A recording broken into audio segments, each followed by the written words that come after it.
देखिए, रायसेन में मासूम बच्चों से एक शराब फैक्ट्री में काम करवाने का मामला सामने आया है। शनिवार दोपहर में राष्ट्रीय बाल संरक्षण आयोग की टीम ने यहां छापा मारा तो कई बच्चे काम करते मिले। मामला जिले में स्थित एक शराब फैक्ट्री का है, जहां से राष्ट्रीय बाल संरक्षण आयोग के अध्यक्ष प्रियंक कानूनगो ने अपनी टीम के साथ 59 बाल मजदूरों का रेस्क्यू किया। इनमें से 20 लड़कियां भी थीं। ये बच्चे रायसेन और भोपाल जिले के हैं और बाल संरक्षण आयोग के राष्ट्रीय अध्यक्ष प्रियंक कानूनगो सोम की फैक्ट्री पहुंचे, जहां प्रियंक कानूनगो ने प्रशासनिक अधिकारियों और पुलिस से एफआईआर की कॉपी मांगी। एफआईआर की कॉपी नहीं मिलने पर नाराजगी जताते हुए पुलिस प्रशासन पर कई बच्चों को गायब करने का आरोप लगाया और इस दौरान प्रियंक कानूनगो की पुलिस से जमकर कहासुनी भी हुई, जिसके बाद कानूनगो सोम फैक्ट्री के मालिक पर एफआईआर दर्ज कराने उमरावगंज थाने पहुंच गए तो बाल मजदूरी का हैरान करने वाला मामला निकलकर सामने आ रहा है रायसेन में, जहां पे रायसेन में मासूम बच्चों से एक शराब फैक्ट्री में काम करवाया जा रहा था। और शनिवार दोपहर में राष्ट्रीय बाल संरक्षण आयोग की टीम ने जब वहां छापा मारा तो ये बात निकलकर सामने आई कि 59 बच्चे बाल मजदूरों के चपेट में थे। देखिए, दोपहर में हम लोगों ने जब सोम डिस्टिलरी नाम की शराब की फैक्ट्री से रेस्क्यू अभियान किया था, उसमें बच्चे मिले थे। हमने जिला प्रशासन को अवगत कराया, जिला प्रशासन के लोग आए। हमने उसी समय यहाँ के पुलिस अधिकारियों को आवेदन दिया, उसमें लिखा कि बच्चों को बाल कल्याण समिति के समक्ष प्रस्तुत किया जाए। बच्चों के बाल श्रम निरोधक कानून के तहत जो एसडीएम महोदय के समक्ष बयान होने हैं वो कराए जाए।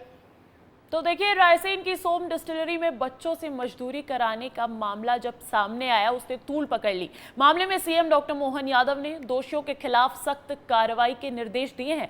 सीएम मोहन यादव ने सोशल मीडिया एक्स पर लिखा कि यह मामला बेहद गंभीर है। इस संबंध में श्रम, आबकारी और पुलिस विभाग के अधिकारियों से विस्तृत जानकारी प्राप्त की है और समुचित कार्रवाई के निर्देश दिए हैं। दोषियों के विरुद्ध कड़ी से कड़ी कार्रवाई की जाएगी। तो देखिए, यह आश्वासन मुख्यमंत्री की तरफ से भी आ गया है इस पूरे मामले में। और मामले में सीएम डॉक्टर मोहन यादव ने जैसे ही संज्ञान लिया, वैसे ही इस मामले में प्रभारी जिला आबकारी अधिकारी कन्हैयालाल अतुलकर समेत 3 आबकारी उप निरीक्षक तत्काल प्रभाव से निलंबित कर दिए गए। उप निरीक्षक प्रीति शैलेंद्र उइके, शेफाली वर्मा और मुकेश कुमार को भी निलंबित किया गया है। तो देखिए, सख्त कार्रवाई करी गई है इस पूरे मामले में, क्योंकि बाल मजदूरी बैन है भारत में और उसके बावजूद इस तरीके की घटना निकलकर सामने आना। इस खबर पर अधिक जानकारी ले लेते हैं। मेरे साथ जुड़ गए हैं मेरे सहयोगी विजय राठौड़ सीधा रायसेन से। विजय, आज की तारीख में बाल मजदूरों का इस तरीके से बड़े स्केल का मामला निकलकर आ रहा हैरान करने लायक है, परेशान करने वाला है। क्या अपडेट्स हैं इस पर अभी? बिल्कुल अंजलि, मैं बता दूं कि शर्मसार करने वाला ये मामला था प्रशासन के लिए। कल जब बाल आयोग की टीम को यहाँ पर कई एनजीओ ने सूचना दी थी कि यहाँ पर बड़ी मात्रा में यहाँ पर बाल मजदूरी हो रही है, उसके तहत यहाँ पर जब छापा मारा गया तो यहाँ पर 59 बच्चे बाल मजदूरी करते पाए गए थे, जिसमें से 20 बच्चियां थी और बाकी 39 बच्चे थे। देर शाम होते होते जब तक कार्रवाई यहाँ पर प्रशासन पूरी करता, तब तक उनमें से तकरीबन 39 जो बच्चे थे, युवक थे, उनको उनके परिजन जबरदस्ती यहाँ पर यहाँ से मौके से ले गए बिना कानूनी कार्रवाई के दौरान। इसके बाद हाई वोल्टेज ड्रामा शुरू हुआ और देर रात तक ये ड्रामा चलता रहा और एक बार फिर जो बाल आयोग के अध्यक्ष हैं प्रियंक कानूनगो, उनको दोबारा सोम फैक्ट्री आना पड़ा और उसके आने के बाद वो यहाँ पास के थाने उमरावगंज गए और वहां पर एफआईआर के लिए रात को करीब 11:30-12 बजे तक वहां बैठे रहे। लेकिन मैं आपको बता दूं कि कल पूरी घटना को लेकर विस्तार न्यूज ने जितनी संवेदनशील के साथ अपनी खबर को दिखाया था, तो इस खबर को दिखाने के बाद ही डॉक्टर मोहन यादव, जो मुख्यमंत्री है मध्य प्रदेश सरकार के, बेहद ही संवेदनशील हैं, उन्होंने इस पूरी घटना को संज्ञान में लिया और तत्काल आबकारी विभाग, क्योंकि सामने ही आबकारी विभाग का दफ्तर था, वहां के जो डीओ थे आबकारी आयुक्त समेत 3 आबकारी इंस्पेक्टर तत्काल प्रभाव से सस्पेंड कर दिए गए हैं। और क्या कार्रवाई देखी जा सकती है जैसे जैसे मामले के पन्ने खुलते जा रहे हैं? बिल्कुल, मेरी कल रात में यहाँ के जो कलेक्टर है रायसेन के अरविंद दुबे, उनसे भी बात इस मामले को लेकर हुई थी। तो उन्होंने साफ तौर पर कहा था कि प्रथम दृष्टया जो मामला है इसमें श्रम कानून जो होता है, श्रम विभाग के अधिकारी भी संलिप्त हैं। उनकी ड्यूटी होती है, उनका दायित्व होता है कि ऐसे ऐसे फैक्ट्रियों पर लगातार जाकर निरीक्षण करें, देखें कि कहीं बाल मजदूरी तो नहीं हो रही है। इससे एक दिन पहले ही मंडीदीप में भी 2 फैक्ट्रियों में जब प्रियंका कानूनगो ने छापा मारा था तो वहां भी करीब 36 बाल मजदूर पकड़ाए थे, लेकिन बावजूद इसके श्रम विभाग के अधिकारियों पर अभी तक कोई कार्रवाई नहीं हुई है। तो अब अगला जो निशाना है सरकार की तरफ से साफ तौर पर है कि श्रम विभाग के जो ऐसे अफसर हैं जो सिर्फ दफ्तरों में बैठकर अपनी नौकरी कर रहे हैं, उन पर कहीं ना कहीं कार्रवाई और की जाना है, क्योंकि आबकारी विभाग के जो जिम्मेदार जो इस पूरे घटना में जो अधिकारी थे, जो इंस्पेक्टर थे और डीओ थे, उन पर तो कार्रवाई फिलहाल हो रही है। जिस तरीके से मामले निकलकर सामने आ रहे हैं, ये तो कोई आम बात तरह हो गई है कि बाल मजदूरी करवाना अब आम बात जैसा हो गया, तो इस पर कड़ी कार्यवाही बहुत जरूरी हो जाती है। बहुत बहुत शुक्रिया विजय तमाम जानकारी के लिए। और अब अगली बड़ी खबर छत्तीसगढ़ से मिल रही है। रायपुर में बीजेपी में आज बैठकों का दौर चलने वाला है। छत्तीसगढ़ बीजेपी चुनाव प्रभारी नितिन नवीन की अध्यक्षता में ये बैठकें होंगी और दोपहर 2 बजे विधायक दल की बैठक होनी। उसके बाद शाम 4 बजे सभी सांसदों की होगी बैठक। नितिन नवीन जनप्रतिनिधियों से भी चर्चा करेंगे और कोर कमेटी सहित क्लस्टर प्रभारियों की भी बैठक लेंगे। तो देखिए, भारतीय जनता पार्टी के खेमे में आज बैठकों का मैराथन चलने वाला है। छत्तीसगढ़ बीजेपी चुनाव प्रभारी नितिन नवीन की अध्यक्षता में ये तमाम बैठकें आयोजित की जाएगी, जहां दोपहर 2 बजे विधायक दल की बैठक होगी तो वहीं 4 बजे सांसदों की बैठक होगी और नितिन नवीन जनप्रतिनिधियों से चर्चा भी करेंगे। कोर कमेटी सहित क्लस्टर प्रभारियों की भी बैठक लेने वाले हैं। इस खबर पर अधिक जानकारी के साथ जुड़ गए हैं मेरे सहयोगी अनमोल तिवारी रायपुर से। अनमोल, छत्तीसगढ़ बीजेपी चुनाव प्रभारी नितिन नवीन की अध्यक्षता में आज बैठकें होंगी, विधायकों की, सांसदों की, इसके पीछे की रणनीति क्या है, अपडेट्स क्या है उस पर? अब बिल्कुल अंजलि, देखिए पहली बार ऐसा होगा चुनाव खत्म होने के बाद जब जो चुनाव प्रभारी है नितिन नवीन वो छत्तीसगढ़ पहुंचे हैं। उनके हाथ में चुनाव का बागडोर सौंपा था बीजेपी शीर्ष नेतृत्व ने और 10 सीटें बीजेपी ने लोकसभा चुनाव में जीती। लेकिन अब जब चुनाव खत्म हो गया है तब से जो प्रभारी हैं वो छत्तीसगढ़ पहुंच रहे हैं। आज विधायक दल की भी बैठक होगी, विधायकों से रायशुमारी की जाएगी, क्योंकि देखिए विधायकों और मंत्रियों को जिम्मा दी गई थी लोकसभा चुनाव में, तो उनसे चर्चा किया जाएगा कि क्या चुनाव में स्थिति रही, कहाँ किस विधानसभा में स्थिति ठीक नहीं थी, कि आगामी समय में होने वाले कार्यक्रमों को लेकर भी रणनीति बनाया जाएगा। इसके बाद जो नए नवनिर्वाचित सांसद चुनकर आए बीजेपी के 10, उनके साथ भी चर्चा की जाएगी, उनको आवश्यक दिशा निर्देश दिया जाएगा कि किस तरीके से जो है आपको अपने फील्ड में सक्रिय रहना है, किस तरीके से अपने क्षेत्र में जनता से मिलते रहना है। नतीजे काबिले तारीफ रहे हैं विधानसभा चुनाव में भी और लोकसभा चुनाव में भी, फिर भी खास बैठक करना क्या मायने दिख रहे हैं? क्या बीजेपी अब काम व्यवस्थित करने के लिए इस तरीके की बैठक कर रही है, अगले 5 साल की रणनीति तैयार की जा रही है?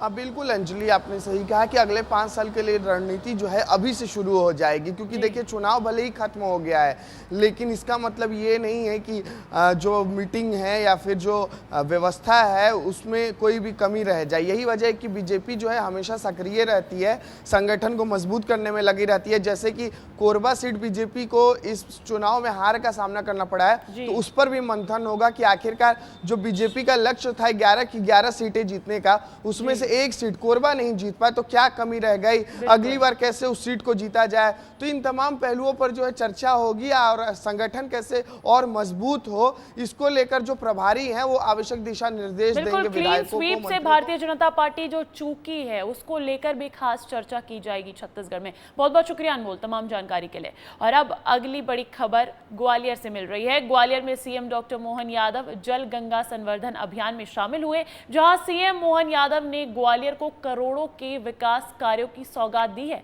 सीएम डॉक्टर मोहन यादव ने कहा कि पीएम मोदी के नेतृत्व में देश तेजी के साथ विकास कर रहा है। ग्वालियर की विरासत हमारे लिए गर्व की निशानी है। ये वही धरती है जिससे पीएम मोदी के एक इशारे पर उड़े लड़ाकू विमानों ने पाकिस्तान को धूल चटाई थी। अब पानी की समस्या से जूझ रहे चंबल अंचल में जल गंगा संवर्धन के तहत योजनाएं लाई जाएंगी और जब तक समस्या खत्म नहीं होगी योजना चलती रहेगी। क्या कुछ कहा है सीएम ने, सुनवाते हैं आपको। आज ये जो आंकड़े बता रहे थे वो आंकड़े कोई 200 करोड़ के बताए, आप थोड़ी कंजूसी करो, इसको डबल करो। 388 करोड़ के लोकार्पण भूमि पूजन आज हो रहा है। 180 करोड़ का तो स्टेडियम ही है, जोरदार ताली बजाओ। हमारे अपने आज नई एक सौगात मिली है। और भारत सिंह जी, आपने कहा है कि तालाब अच्छा हो जाए तो बोटिंग क्लब की आपने बात कही। अरे बोटिंग क्लब तो आप ले लो और जो मांगोगे वो भी हम आपके लिए देंगे। ग्वालियर के लिए कोई कोर कसर बाकी रहने वाली नहीं। तो वहीं छत्तीसगढ़ में भी CM Vishnudeo Sai action mode में नजर आ रहे हैं। रायपुर में गृह विभाग की समीक्षा में सीएम विष्णुदेव साय ने सख्त तेवर दिखाए। उन्होंने पुलिस के आला अफसरों को नशाखोरी, जुआ सट्टा पर रोक लगाने का निर्देश दिए हैं। वहीं उन्होंने अफसरों को नक्सलवाद के खिलाफ अभियान जारी रखने के भी निर्देश दिए हैं। सीएम ने कहा कि किसी भी कीमत पर कानून व्यवस्था न बिगड़े। वहीं अब छत्तीसगढ़ के नवगठित जिलों में अजाक थाने खोले जाएंगे। सीएम ने अफसरों को भरोसा दिलाया कि पुलिस को सुदृढ़ और दक्ष बनाने के लिए संसाधनों की कमी नहीं होगी। प्रदेश में 5 महिला थाना और 4 नए साइबर थाने खोले जाएंगे। तो देखिए, लगातार सीएम विष्णुदेव साय भी बैठकें ले रहे हैं, एक्शन मोड में नजर आ रहे हैं। और उसी को देखते हुए रायपुर में गृह विभाग की समीक्षा के बाद सीएम विष्णुदेव साय ने सख्त निर्देश दे दिए हैं। भोपाल में आज जीत का जश्न मनने वाला है। भोपाल के बीजेपी कार्यालय में आज बड़े सम्मान समारोह की तैयारी है। मध्य प्रदेश कोटे से मंत्री बने सभी 6 केंद्रीय मंत्री आज भोपाल बीजेपी कार्यालय पहुंच रहे हैं, जहां उनके जोरदार स्वागत की तैयारी की जा रही है। इसी दौरान बीजेपी कार्यकर्ता मंत्रियों का अभिनंदन करेंगे। कार्यक्रम में केंद्रीय कृषि मंत्री शिवराज सिंह चौहान, सामाजिक न्याय एवं अधिकारिता मंत्री डॉक्टर वीरेंद्र कुमार, दूरसंचार मंत्री ज्योतिरादित्य सिंधिया, केंद्रीय जनजातीय कार्य राज्य मंत्री दुर्गादास उइके और राज्य मंत्री महिला एवं बाल विकास सावित्री ठाकुर के साथ एल मुरुगन भी शामिल होंगे। तो इस बार मध्य प्रदेश ने जो सौगात दी भारतीय जनता पार्टी को, क्लीन स्वीप करके दिया, 29 की 29 सीटें भारतीय जनता पार्टी के खेमे में, तो इसी को देखते हुए उनको भी सौगात मिली। 6 मंत्री मध्य प्रदेश से चुनकर गए हैं और उसी को देखते हुए भोपाल के बीजेपी कार्यालय में आज बड़े सम्मान समारोह की तैयारी है, जहां मध्य प्रदेश कोटे से मंत्री बने सभी 6 मंत्रियों का आज सम्मान किया जाएगा, अभिनंदन किया जाएगा। देखिए, प्रधानमंत्री नरेंद्र मोदी G7 समिट में हिस्सा लेने के बाद भारत लौट आए हैं। तीसरी बार पीएम बनने के बाद प्रधानमंत्री नरेंद्र मोदी का यह पहला विदेश दौरा था। इस दौरे में पीएम ने भारत के विजन को दुनिया तक पहुंचाया। क्या कुछ रहा है, सब कुछ आपको समझाते हैं इस रिपोर्ट में।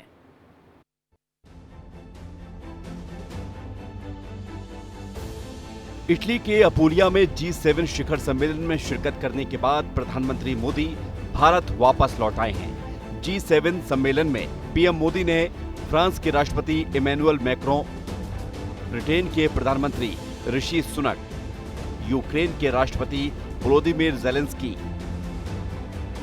इटली की प्रधानमंत्री जॉर्जिया मेलोनी, जापान के प्रधानमंत्री फूमियो किशिदा के साथ अलग अलग द्विपक्षीय बैठकें की। इटली के अपूलिया में G7 शिखर सम्मेलन के आउटरीच सेशन को संबोधित करते हुए पीएम मोदी ने टेक्नोलॉजी में एकाधिकार को समाप्त करने पर जोर दिया। वहीं पीएम मोदी ने आर्टिफिशियल इंटेलिजेंस फॉर ऑल का मंत्र भी दिया। आउटरीच सत्र के बाद उन्होंने अमेरिकी राष्ट्रपति जो बाइडेन, ब्राजील के राष्ट्रपति लुइस इनासियो लूला डी सिल्वा, कनाडा के प्रधानमंत्री जस्टिन ट्रूडो, तुर्की के राष्ट्रपति रजब तैयब एर्दोगान, यूएई के राष्ट्रपति शेख मोहम्मद बिन जायद अल नहायान, जॉर्डन के शाह अब्दुल्ला के साथ भी मुलाकात की। G7 शिखर सम्मेलन से इतर प्रधानमंत्री नरेंद्र मोदी शुक्रवार को पोप फ्रांसिस से भी मिले और उन्हें भारत आने का न्योता दिया। इस सम्मेलन की सबसे ज्यादा जिस तस्वीर का जिक्र हुआ वो थी मोदी और मेलोनी से मुलाकात की तस्वीर। पीएम मोदी और जॉर्जिया मेलोनी की एक तस्वीर सामने आई, जिसमें जॉर्जिया मेलोनी पीएम मोदी के साथ सेल्फी ले रही हैं।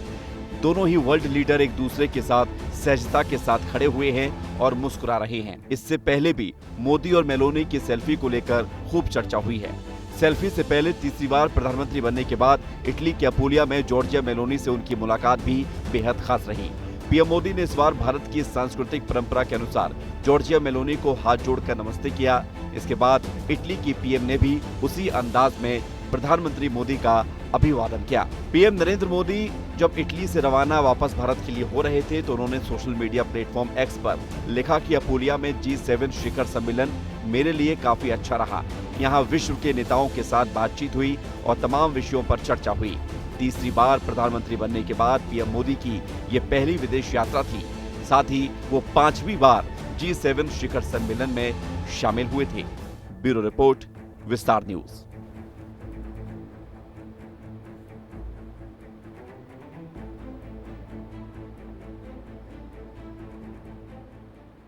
देखिए, बस्तर से नक्सलियों के खात्मे का सिलसिला जारी है। 2 दिनों से जवान नक्सलियों को चुन चुनकर मार रहे हैं।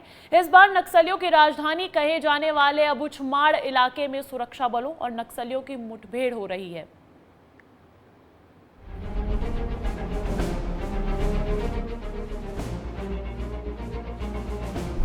फिर नक्सलियों पर कड़ा प्रहार, जवानों और नक्सलियों के बीच मुठभेड़ ऑपरेशन जारी, 8 नक्सली ढेर। बीते 2 दिनों से सुरक्षा बलों के जवान नक्सलियों को ठिकाना लगाने में जुटे हुए हैं। अबुझमाड़ के कुतुल फरसबेड़ा कोड़ता मेटा क्षेत्र में ऑपरेशन को अंजाम तक पहुंचाने में जुटे हुए हैं। ऑपरेशन में शामिल नारायणपुर, कोंडागांव, कांकेर, दंतेवाड़ा, डीआरजी, एसटीएफ और आईटीबीपी के 53वीं बटालियन जवान नक्सलियों पर कहर बनकर टूटे हैं। जवानों ने 8 नक्सलियों को मार गिराया है और उनके शव भी बरामद कर लिए गए हैं। नक्सलियों के पास से सुरक्षा बलों ने भारी मात्रा में हथियार भी बरामद किए हैं। मारे गए नक्सलियों की संख्या बढ़ भी सकती है। इस ऑपरेशन में एसटीएफ का एक जवान भी शहीद हो गया, जबकि 2 घायल जवानों को तत्काल एयरलिफ्ट कर इलाज के लिए राजधानी रायपुर लाया जा रहा है। सीएम विष्णुदेव साय ने ट्वीट कर जवान के शहीद होने पर दुख जताया। साथ ही संकल्प भी दोहराया कि नक्सल खात्मे तक खामोश नहीं बैठेंगे। सीएम ने कहा कि मुठभेड़ में एसटीएफ के एक जवान के शहीद होने और 2 जवानों के घायल होने की भी दुखद खबर आ रही है। घायल जवानों को तत्काल एयरलिफ्ट कर इलाज के लिए राजधानी रायपुर लाया जा रहा है। ईश्वर से शहीद जवान की आत्मा की शांति और घायल जवानों के जल्द से जल्द स्वस्थ होने की प्रार्थना करता हूँ। नक्सलियों के खिलाफ हो रही कड़ी कार्रवाई से नक्सली विचलित हैं। उनके खात्मे के लिए हमारी सरकार पूरी तरह तत्पर है और जब तक लक्ष्य पूरा नहीं हो जाता हम चुप नहीं बैठेंगे। एक तरफ जवान नक्सलियों को ठिकाने लगाने में जुटे हैं तो दूसरी तरफ नक्सलियों की साजिश को भी नाकाम कर रहे हैं। बीजापुर में सुरक्षा बलों ने 30-30 किलो विस्फोटक वाले सीरीज आईईडी और एक कुकर बम को बरामद किया है। बीडीएस बीजापुर और बीडीएस 231 सीआरपीएफ की टीम को डी माइनिंग के दौरान ये आईडी मिला है। दरअसल नक्सलियों ने स्ट्रीट सोलर पैनल के पोल को काटकर डायरेक्शनल पाइप बम तैयार किया था। गदामली और कडेर के बीच रोड किनारे और रोड के बीच में 2 पाइप बम और 1 कुकर बम प्लांट किया गया था। पाइप बम करीब 30-30 किलोग्राम के और कुकर बम 10 किलोग्राम के लगाए गए थे। कमांड स्विच सिस्टम से सभी आईईडी को 2-2 मीटर की दूरी पर सीरीज में लगाया गया था। आपको बता दें कि 6 महीने में 72 बार मुठभेड़ और 131 नक्सली ढेर हो चुके हैं। पुलिस ने 136 हथियार जब्त किया। 6 महीने में 399 नक्सलियों ने आत्मसमर्पण किया है। 6 महीने में 183 नक्सली गिरफ्तार हुए। छत्तीसगढ़ में पिछले 6 महीने में 7 बड़े एनकाउंटर हुए हैं। 2 अप्रैल को बीजापुर के गंगालूर में 13 नक्सली ढेर हुए। 16 अप्रैल को कांकेर के हापाटोला में 29 ढेर हुए। इसमें 25 लाख के नामी नक्सल कमांडर शंकर राव ढेर हुआ। 30 अप्रैल को नारायणपुर के टेकमेटा में 10 ढेर हुए। 10 मई को बीजापुर के पीडिया में 12 नक्सली ढेर हुए। 23 मई को नारायणपुर बीजापुर में 8 नक्सली ढेर हुए। 7 जून को नारायणपुर में 6 नक्सली ढेर हुए। 15 जून को नारायणपुर में अब तक 8 नक्सली ढेर हो गए। अभी ये आंकड़े और बढ़ेंगे। पिछले 3 दिनों से नक्सलियों के खिलाफ लगातार ऑपरेशन चलाया जा रहा है। संजय ठाकुर, विस्तार न्यूज, रायपुर। तो वहीं छत्तीसगढ़ में लाल आतंक को लेकर छत्तीसगढ़ सरकार सख्त है। मुठभेड़ में 8 नक्सली मारे जाने को लेकर सीएम विष्णुदेव साय ने कहा कि नक्सलवाद पर हम कड़ा प्रहार कर रहे हैं। सूबे में बीजेपी सरकार बनने के बाद कई इनामी नक्सली मारे गए, कई गिरफ्तार हुए और कई नक्सलियों ने सरेंडर किया है। देखिए, जब से हमारी सरकार यहाँ पर आई है, नक्सलवाद के साथ मजबूती के साथ लड़ाई लड़ रहे हैं और आज डबल इंजन की सरकार है। इसका भी लाभ हम लोगों को मिल रहा है। लगातार नक्सली मारे भी जा रहे हैं। कई बड़े बड़े इनामी नक्सली भी मारे जा रहे हैं। उनकी गिरफ्तारी भी हो रही है। आत्मसमर्पण भी कर रहे हैं और एक बड़ी लड़ाई हम लोग लड़ रहे हैं। और आज ही 8 नक्सली मारे गए हैं और पूरी लड़ाई में हम देखेंगे तो बड़ी अच्छी सफलता हम लोगों को मिली है। तो वहीं रायपुर में श्री रावतपुरा सरकार मेडिकल कॉलेज और अस्पताल में स्वास्थ्य मंत्री श्याम बिहारी जायसवाल ने 3 नए मॉड्यूलर ऑपरेशन थिएटर का उद्घाटन किया। इस दौरान रावतपुरा सरकार महाराज भी मौजूद रहे। नए मॉड्यूलर ऑपरेशन थिएटर से अब जटिल से जटिल रोगों का ऑपरेशन हो सकेगा।